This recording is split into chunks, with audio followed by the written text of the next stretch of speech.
Hello again and welcome to another episode of Learning English with Jordi in this new year, 2021. It's a great time to start learning English, so don't wait. In the previous episode on common errors, I quickly talked about the three different ways in which you can use the word right.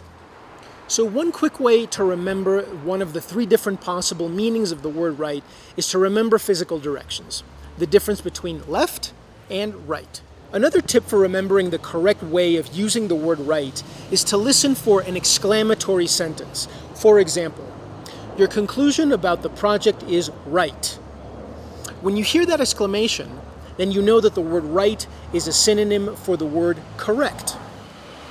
And the last tip for remembering the correct meaning of the word right is when you hear this word in a very strange way that you don't understand. So, if it's not a physical direction, and if it's not an exclamatory sentence where the word right is a synonym for the word correct, then you're dealing with a situation in which the word right is a synonym for the word very.